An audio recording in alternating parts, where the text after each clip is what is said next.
Good morning, Madison. I'm looking at your questions number 2 and number 4. I just went ahead and did those, and I'm making this little video for you to help you on number 2 and 4. I can't Zoom today because of the ACTs, sorry, but we'll get you caught up as much as we can with videos and next Wednesday, and just hopefully you're plugging away and getting things done. Let's take a look at number 2 on your solving systems by graphing. First of all, you have to change both of these into slope-intercept form so it's a little bit easier to graph them.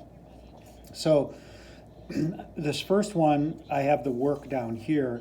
I took the x value and I subtracted x from both sides. I want to get the y by itself, because you want to be in slope-intercept form, which is y equals mx plus b, where m is the slope and b is the y-intercept.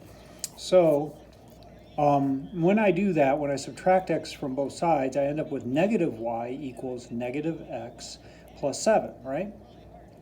Now I don't want negative y, so I got to take both sides, and essentially what I'm doing is multiplying by negative 1, both sides, negative 1. And so that changes that to a y, and this changes all the signs on the inside to a positive x and a negative 7.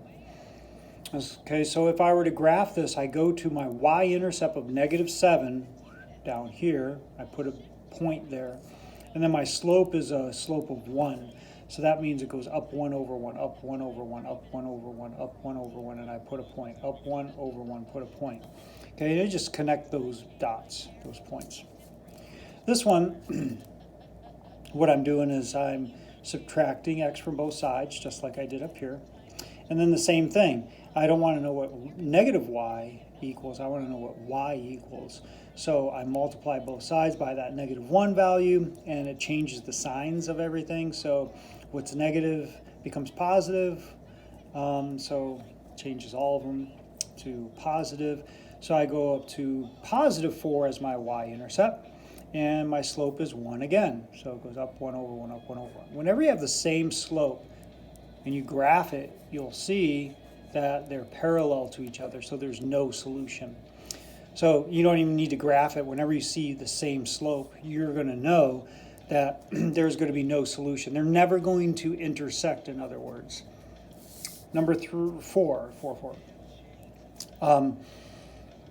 You have to do some algebra to get y by itself over here.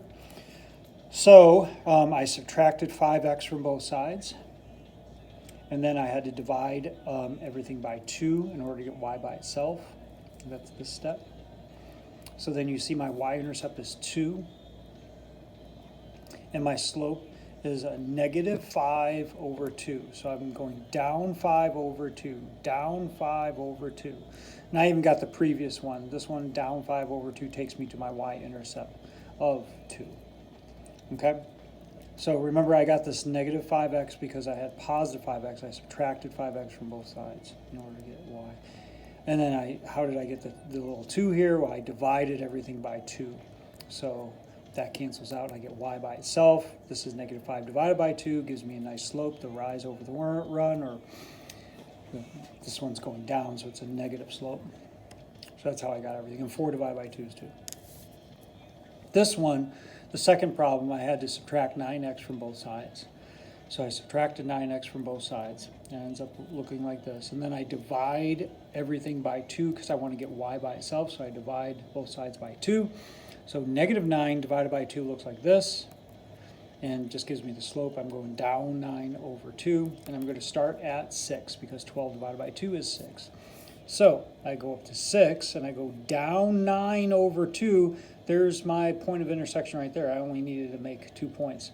My lines aren't the best, but this is where they intersect. This is the solution of this system of equations using a graph, and it's at 2 on the x-axis, so it's 2, negative 3. So 2, negative 3 is my answer for number 4. I really hope this helps, and I hope you're just cranking away and getting as much of the assignments done as possible. If you're not getting them done, all the way. You know, even if you just do what I do, just to get them in, just turn them in and at least get 50%, because that's a heck of a lot better than those zeros. And once again, if you have any quizzes missing, hit those first, because, and watch my videos on them. I give you clarifications and start you on a lot of the problems, because those have the most points. Good luck.